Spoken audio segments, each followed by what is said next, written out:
Welcome. My name is Elizabeth Willett, Senior Fertility Herbalist with the Natural Fertility Company. I work with a team of women who are available via the web to help women and men who are trying to conceive, battling fertility health issues, working through anything fertility related. I work for the naturalfertilityshop.com and naturalfertilityinfo.com. And today I'm going to talk to you about one of my most favorite herbs, something that I've been using pretty regularly lately, ashwagandha. Last week I came on and talked about AMH levels and what they mean, why testing is done, and how to move forward if you learn you have low AMH levels or have some concern about AMH levels. Ultimately, a recap is that AMH is tested. It's a hormone tested via the blood to determine egg quantity, so how many eggs you have left in your ovaries. It does not determine egg quality, how healthy those eggs are. And in the end, if you've learned you have an AMH level issue, it's really important to work at supporting the health of the remaining eggs that you have in your ovaries, as well as hormonal balance and managing stress and your immune system and all of those things that we talk about regularly as a part of the natural fertility program. And someone asked about ashwagandha, and that's why I'm coming back with that today, because it does all of those things I just kind of breezed through, and I'll tell you a little bit more now. Someone's saying it's really helping your anxiety. That's what it's doing for me too. It's helping my anxiety. Isn't it amazing? I take it a couple of times a day only, and I've already seen a great benefit. So ashwagandha is an adaptogenic herb that you may want to consider adding to your fertility program. And first I want to tell you what adaptogen means, or what adaptogenic means. Adaptogens really increase the body and increase the body's resistance to stress. They enhance overall vitality and health. That's really ultimately what they do. They help normalize body functions during, disease states. Adaptogenics are non-toxic. They're often nutritive, and they've been deemed safe for long-term use. This is generalized, of course, but in general, adaptogens are working inside us to help our organs and our body systems work like they're supposed to for us, and they're nutritive. Nutrients are really important. So most adaptogens are stimulating, but ashwagandha happens to be more along the lines of calming and restorative, and I think that's why it's in part working for our anxiety, right?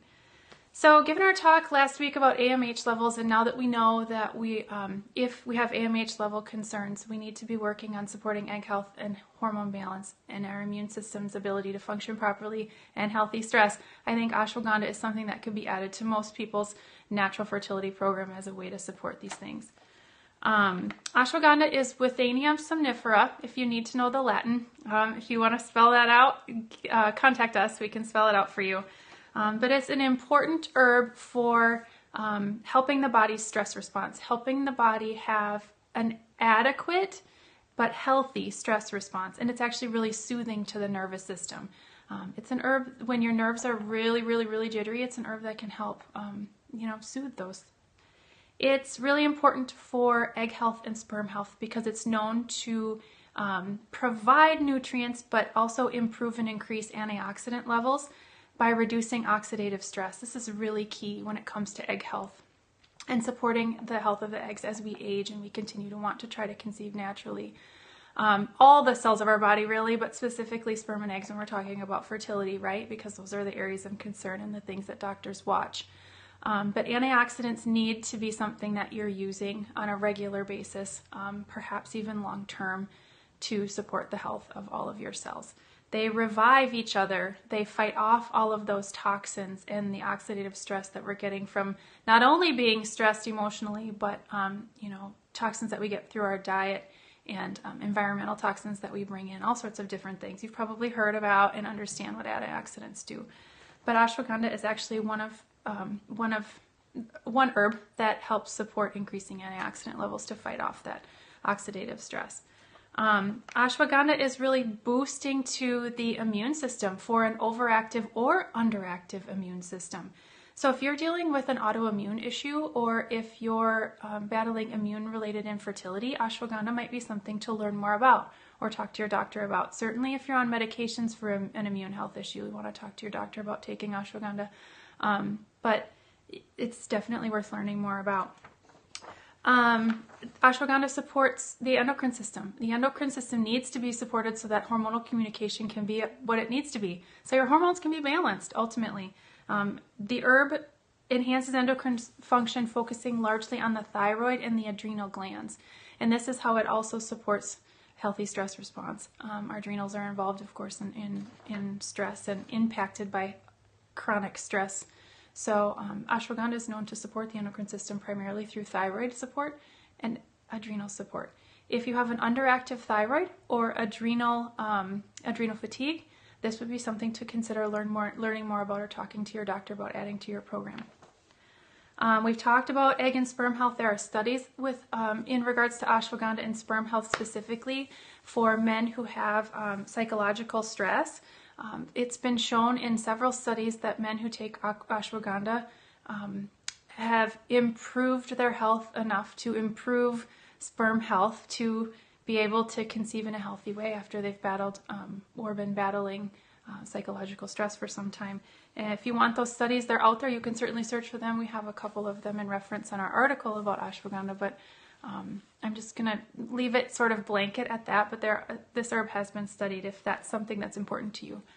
Ashwagandha is really high in the nutrient iron, so it can be helpful in a program if you need iron, if you need to boost your iron levels. We, of course, suggest doing that through your diet first and foremost, but ashwagandha is rich in iron naturally, and it's a nutrient adaptogen herb, so it could be considered as well.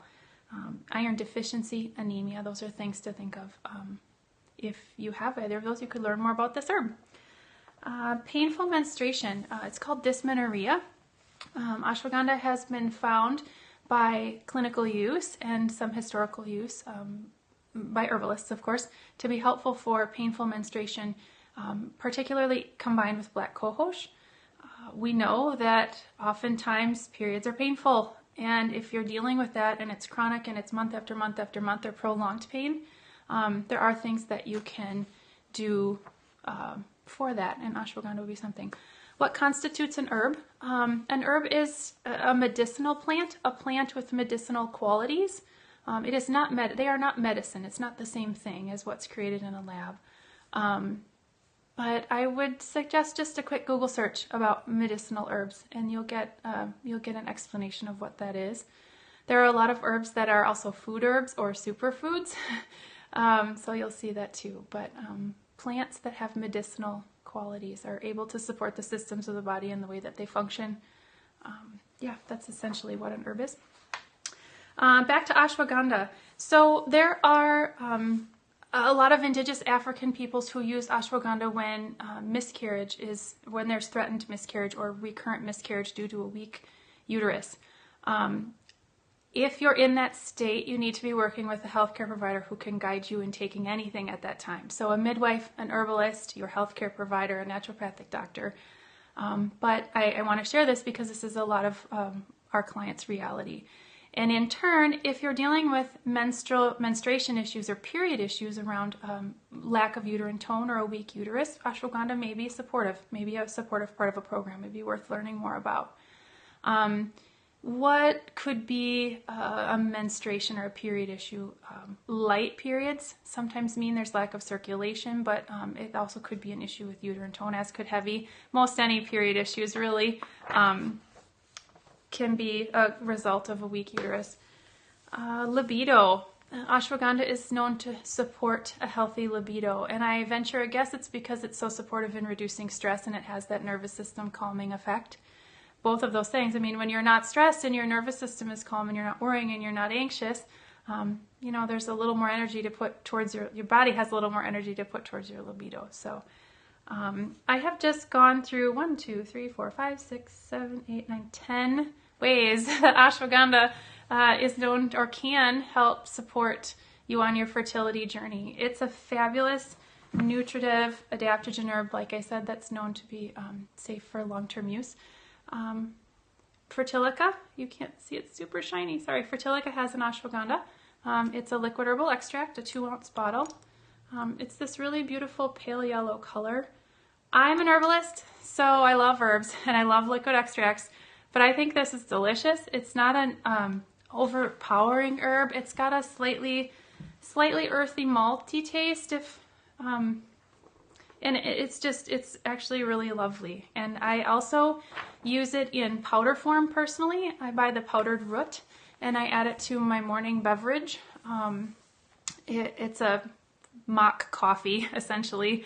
I've created this fake coffee that I tell myself is my coffee. And so I add it to that with a little maca and some chaga mushroom. You can find it in powder form.